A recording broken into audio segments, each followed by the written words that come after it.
నమస్కారం. ఈరోజు మనం ఆకాశంలో జరిగే అత్యంత అద్భుతమైన సంఘటనలలో ఒకటైన సూర్యగ్రహణం గురించి కొంచెం లోతుగా మాట్లాడుకుందాం. నమస్కారం. ఇది కేవలం ఒక ఖగోళ అద్భుతమే కాదు కదా, వేల సంవత్సరాలుగా మన సంస్కృతిని, మన నమ్మకాలను, ఆఖరికి విజ్ఞాన శాస్త్రాన్ని కూడా ప్రభావితం చేసిన ఒక పెద్ద దృగ్విషయం. అవునవును. ఆలోచించండి. పగటిపూట హఠాత్తుగా సూర్యుడు మాయమైపోవడం. ఆకాశం చీకటిగా మారడం. దాన్ని మన పూర్వీకులు మొదటిసారి చూసినప్పుడు వాళ్లకి ఎలా అనిపించుంటుందో ఊహించుకుంటేనే ఆశ్చర్యంగా ఉంటుంది. ఆ భయం, ఆ విస్మయం. వాటినుంచే కథలు పుట్టాయి, ఆచారాలు పుట్టాయి. ఖచ్చితంగా. అదే సమయంలో ఆ దృశ్యమే మనల్ని విశ్వం గురించి మరింత లోతుగా ఆలోచించేలా చేసింది. ఈరోజు మనం ఆ రెండు ప్రయాణాలను, అంటే నమ్మకం, విజ్ఞానం, రెండింటినీ పక్కపక్కన పెట్టి చూద్దాం. సరే, అయితే ఆ శాస్త్రీయ ప్రయాణంతోనే మొదలు పెడదాం. చాలా సింపుల్ ప్రశ్న. అసలు సూర్యగ్రహణం అంటే ఏమిటి? అంటే ఇందులో ముఖ్య పాత్రలు సూర్యుడు, చంద్రుడు, భూమి అని మనకు తెలుసు. కానీ అసలు నాటకం ఎలా జరుగుతుంది? మీరు చెప్పినట్టే ఇది ముగ్గురితో కూడిన ఒక ఖగోళ నాటకం అన్నమాట. ఓ, భూమి సూర్యుని చుట్టూ తిరుగుతుంది, చంద్రుడు భూమి చుట్టూ తిరుగుతాడు.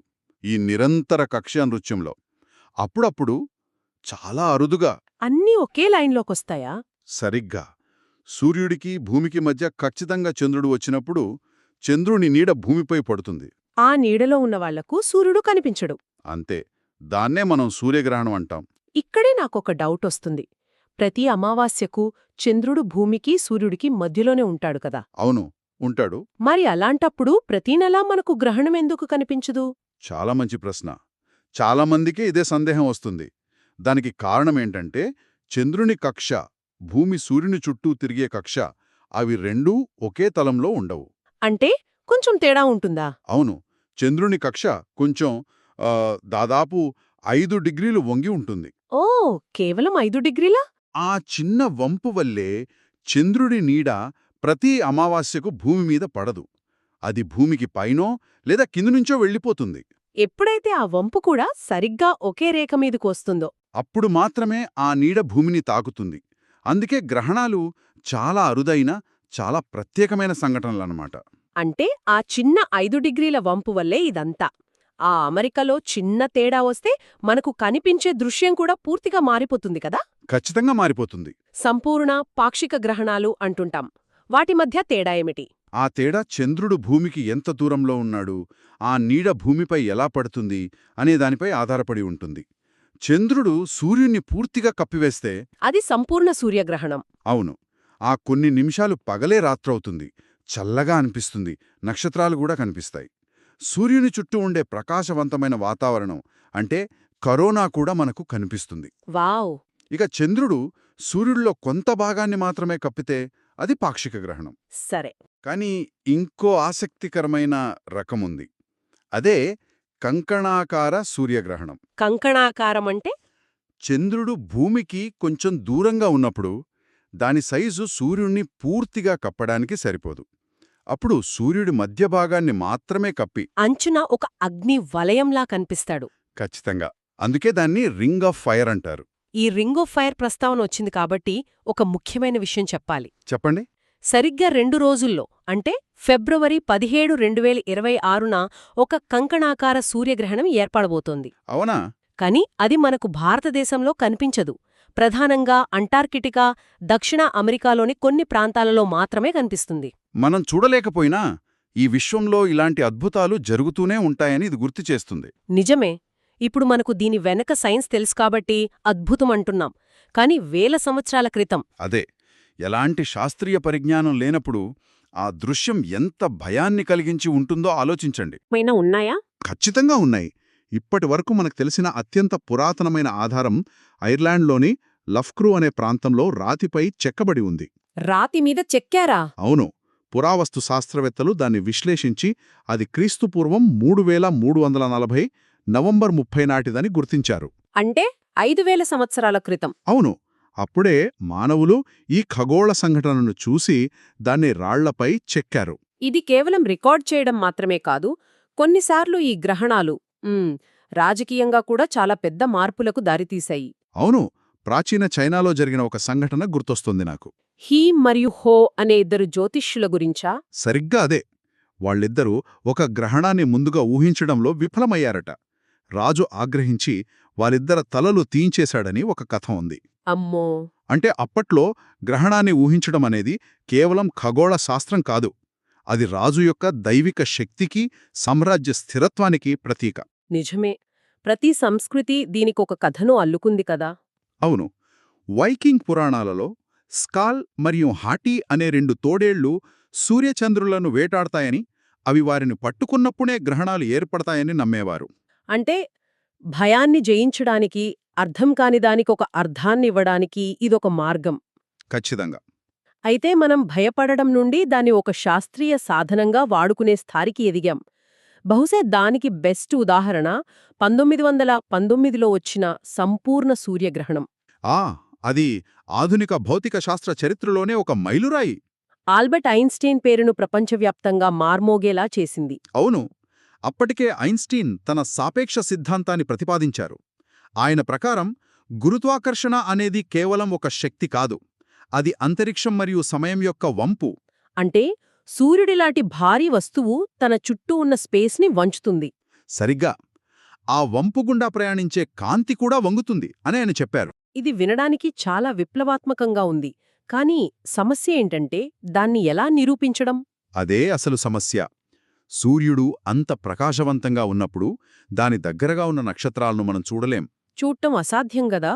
అక్కడే గ్రహణం ఒక సువర్ణావకాశం ఇచ్చింది. Arthur Eddington. అవును. బ్రిటిష్ ఖగోళ శాస్త్రవేత్త ఆర్థర్ ఎడింగ్టన్ ఒక బృందంతో కలిసి ఆఫ్రికాకు ప్రయాణించి సంపూర్ణ గ్రహణం సమయంలో సూర్యుడికి దగ్గరగా ఉన్న నక్షత్రాల ఫోటోలు తీశారు. సూర్యుడు పూర్తిగా కప్పబడటంతో ఆ నక్షత్రాలు కనిపించాయి. అవును. వాళ్లు గ్రహణం లేనప్పుడు తీసిన అదే నక్షత్రాల ఫోటోలతో పోల్చి చూశారు. ఐన్స్టీన్ చెప్పినట్టే సూర్యుని గురుత్వాకర్షణ వల్ల ఆ నక్షత్రాల స్థానం కొద్దిగా మారినట్టు స్పష్టంగా కనిపించింది. ఆ క్షణం మన విశ్వం గురించిన అవగాహన శాశ్వతంగా మారిపోయింది. ఒక భయంకరమైన సంఘటన కాస్త విశ్వరహస్యాలను ఛేదించే ఒక తాళంచెవిగా మారింది. అద్భుతం. ఒకవైపు సైన్స్ ఇంత ఖచ్చితంగా వివరిస్తుంటే, మరోవైపు మన పురాణాలు అదే విశ్వానికి ఒక కథను, ఒక నైతిక పాఠాన్ని ఇస్తున్నాయి. అవును. ముఖ్యంగా రాహు, కేతువుల కథ. ఇక్కడే విశ్లేషణ చాలా ఆసక్తికరంగా మారుతుంది. సైన్స్ చెప్పేది ఎలా అనే ప్రశ్నకు సమాధానం, పురాణాలు చెప్పేది ఎందుకు అనే మన అన్వేషణకు సమాధానం. హిందూ పురాణాల ప్రకారం గ్రహణమనేది రాహు అనే రాక్షసుడి పగ యొక్క ఫలితం. ఈ కథ క్షీరసాగర మథనం సమయంలో మొదలవుతుంది. దేవతలు, రాక్షసులు అమృతం కోసం సముద్రాన్ని చిలుకుతుంటారు. చివరికి అమృతం వచ్చాక విష్ణుమూర్తి మోహిని అవతారంలో వచ్చి దాన్ని దేవతలకు మాత్రమే పంచుతుంటాడు. ఆ మోసాన్ని గమనించి స్వర్భాను అనే రాక్షసుడు దేవతల రూపంలో వచ్చి వారి మధ్య కూర్చుని అమృతాన్ని స్వీకరిస్తాడు. కాని దాన్ని సూర్యుడు, చంద్రుడు చూసేస్తారు. అవును. వాళ్లు విష్ణుమూర్తికి సైగ చేస్తారు. వెంటనే విష్ణువు తన సుదర్శన చక్రంతో స్వర్భాను తలని మొండెం నుంచి వేరుచేస్తాడు. కాని అప్పటికే అమృతం గొంతు వరకు చేరింది. అందుకే ఆ తల రాహువుగా, మొండెం కేతువుగా చిరంజీవులుగా మారతారు. తన గుట్టురట్టు చేసిన సూర్యచంద్రులపై రాహువుకి అంతులేని పగ ఏర్పడుతుంది. ఆ పగతోనే అప్పుడప్పుడు రాహువు సూర్యుని నింగేస్తాడని, దానివల్ల గ్రహణం ఏర్పడుతుందని మన నమ్మకం. కాని రాహువుకి మొండెం లేదు కాబట్టి సూర్యుడు గొంతులోంచి మళ్ళీ బయటకు వచ్చేస్తాడు. అందుకే గ్రహణం తాత్కాలికమే. ఈ కథ ఒక అనిశ్చిత ఖగోళ సంఘటనకు ఒక స్పష్టమైన ప్రారంభం, మధ్య, ముగింపు ఇస్తుంది. ఒక విలన్, హీరోలు, ద్రోహం, పగ, ఒక సంపూర్ణ నాటకం. నిజమే. అందుకే తెలుగులో గ్రహణం అనే పదానికే పట్టుకోవడం లేదా స్వాధీనం చేసుకోవడం అనే అర్థం. ఇది ఆ కథకు సరిగ్గా సరిపోతుంది. నేనిందాక పూర్ణాల ప్రకారమనే పదం వాడాను. అవును. అది వినడానికి కొంచెం కొత్తగా అనిపించింది. కొన్ని గ్రామీణ ప్రాంతాలలో ఈ పదం వాడుకలో ఉంది. ఇది పురాణాల ప్రకారం అనేదానికి వ్యావహారిక రూపం అన్నమాట. ఓ, పురాణాల ప్రకారమా? అవును, పురాణాలు చెప్పినట్టుగా అని అర్థం. ఆ ఒక్క పదం చాలు ఈ కథ మన సంస్కృతిలో ఎంత లోతుగా పాతుకుపోయిందో చెప్పడానికి. ఈ కథ కేవలం ఒక వివరణ మాత్రమే కాదు, అది మన ప్రవర్తనను కూడా నిర్దేశిస్తుంది. ఈ పౌరాణిక నమ్మకం ఆధారంగానే గ్రహణ సమయంలో పాటించే ఆచారాలు, జాగ్రత్తలు పుట్టాయి. అవును. సాంప్రదాయకంగా గ్రహణకాలాన్ని అశుభంగా, ప్రతికూల శక్తులు ప్రబలంగా ఉండే సమయంగా భావిస్తారు. ఈ ఆచారాలు వింటుంటే తరతరాలుగా వస్తున్న భక్తి, భయం రెండూ కనిపిస్తున్నాయి. ఉదాహరణకు, గ్రహణ సమయంలో వంట చెయ్యరు, తినరు. వండిన పదార్థాలపై దర్భలు లేదా తులసి ఆకులు ఉంచుతారు. గర్భిణీ స్త్రీలు అస్సలు బయటకు రాకూడదని, కత్తిలాంటి పదునైన వస్తువులు ముట్టుకోకూడదని కూడా చాలా గట్టిగా చెబుతారు. దీని వెనక ఉన్న ఆలోచనేంటి? ఇవి భయం నుంచి పుట్టినప్పటికీ వాటి వెనక ఒక ఉద్దేశం ఉంది. విశ్వంలో ఒక అసాధారణ మార్పు జరుగుతున్నప్పుడు మన జీవితాలను కూడా దానికనుగుణంగా సర్దుబాటు చేసుకోవాలనే ప్రయత్నం. ఆహారం తీసుకోకపోవడం ఒక రకమైన ఉపవాసం లాంటిదా? అవును, శరీరాన్ని మనసును శుద్ధి చేసుకునే ప్రక్రియ. గర్భిణీ స్త్రీల విషయంలో పుట్టబోయే బిడ్డను ప్రతికూల శక్తుల నుండి కాపాడాలనే బలమైన నమ్మకం. అందుకే గ్రహణం ముగిశాక స్నానం చేయడం, ఇల్లు శుభ్రం చేయడం, దానధర్మాలు చేయడం, ఇవన్నీ ఆ ప్రతికూల ప్రభావాన్ని తొలగించుకోవడానికి చేసే ప్రయత్నాలే. దీన్ని మరో కోణంలో చూస్తే, ఒక భయంకరమైన సంఘటన జరిగినప్పుడు సమాజం మొత్తం కొన్ని నియమాలను పాటించడం ద్వారా ఆ భయాన్ని కలిసికట్టుగా ఎదుర్కొంటుంది. ఖచ్చితంగా. ఇది నిస్సహాయంగా భయపడటం కంటే చురుకుగా ఏదో ఒక పనిలో నిమగ్నమవ్వటం. ఇది వారికి ఒక రకమైన నియంత్రణను, ధైర్యాన్ని ఇస్తుంది. అయితే ఇప్పుడు మనకు సైన్స్ ఉంది కాబట్టి ఈ నమ్మకాలను ఆ కోణం నుంచి కూడా చూడాలి కదా. అవును, అదే చేద్దాం. అపోహలేవి, వాస్తవాలేవి. మొదటగా రాహు సూర్యుడిని మింగడం. శాస్త్రీయ వాస్తవం మనకు తెలుసు, ఇది చంద్రుని నీడ వల్ల ఏర్పడుతుంది. ఇక రెండవది, గ్రహణ సమయంలో వండిన ఆహారం విషపూరితమవుతుంది అనేది. ఇందులో నిజముందా? దీనికి ఎలాంటి శాస్త్రీయ ఆధారాలు లేవు. గ్రహణం సమయంలో సూర్యుని నుంచి వచ్చే అతినీలలోహిత కిరణాలు తగ్గుతాయి, కాని అది ఆహారాన్ని పాడుచేసేంత స్థాయిలో ఉండదు. అంటే ఆహారం సురక్షితంగానే ఉంటుందా? సురక్షితంగానే ఉంటుంది. ఇది కేవలం తరతరాలుగా వస్తున్న నమ్మకం మాత్రమే. ఇక అత్యంత సున్నితమైన విషయం, గర్భిణీ స్త్రీలు బయటకు వస్తే బిడ్డకు హాని కలుగుతుంది అనేది. దీనికేమైనా ఆధారాలున్నాయా? దీనికి కూడా ఎలాంటి వైద్యపరమైన ఆధారాలు లేవు. గ్రహణం సమయంలో ప్రత్యేకంగా హానికరమైన కిరణాలేవి భూమి మీదకు రావు. అంటే ఇది పూర్తిగా సాంస్కృతిక నమ్మకం. అవును. అయితే ఈ నమ్మకాలన్నిటి మధ్యలో గ్రహణం వల్ల ఒక నిజమైన ప్రమాదముంది.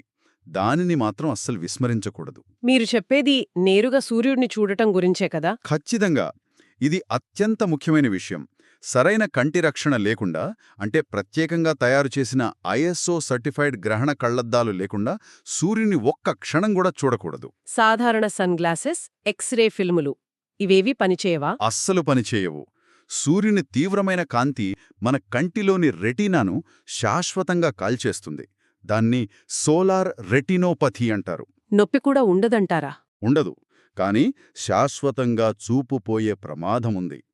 కాబట్టి పురాణాల కథలు మనకు సాంస్కృతిక పాఠాలు నేర్పితే, ఈ ఒక్క శాస్త్రీయ హెచ్చరికను మాత్రం మనం చాలా సీరియస్గా తీసుకోవాలి. కాబట్టి ఈ చర్చ మొత్తం చూస్తే సూర్యగ్రహణం ఒక అద్దం లాంటిది. అద్దం లాంటిదా? అవును.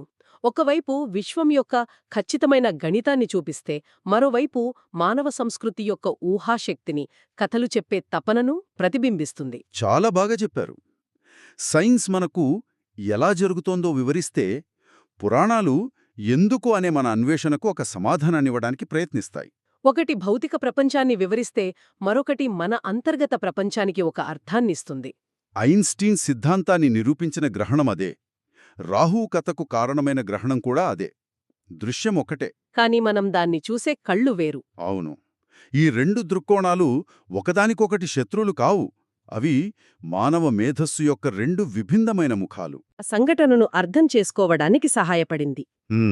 దీన్ని ఆధారం చేసుకునే ఒక ఆలోచన వస్తోంది. భవిష్యత్ తరాలు ఇప్పుడు మనకు పూర్తిగా అంతుచిక్కని కృష్ణబిలాలు లేదా విశ్వంలోని ఇతర రహస్యాలను చూసి ఎలాంటి కొత్త కథలను లేదా నమ్మకాలను సృష్టిస్తారో ఆలోచిస్తే, అది చాలా ఆసక్తికరమైన ప్రశ్న. ఆశ్చర్యంగా లేదు? బహుశా వేల సంవత్సరాల తర్వాత మన శాస్త్రీయ సిద్ధాంతాలైన బిగ్ బ్యాంగ్ లేదా స్ట్రింగ్ థియరీలే వారికి పురాణాలుగా మిగిలిపోతాయేమో. ఏమో. తెలియని దాని గురించి తెలుసుకోవడానికి, దానికొక కథను అల్లడానికి మానవ మేధస్సు ఎప్పుడూ ప్రయత్నిస్తూనే ఉంటుంది. బహుశా ఆ అన్వేషణే మనల్ని ముందుకు నడిపిస్తున్న అసలైన శక్తి.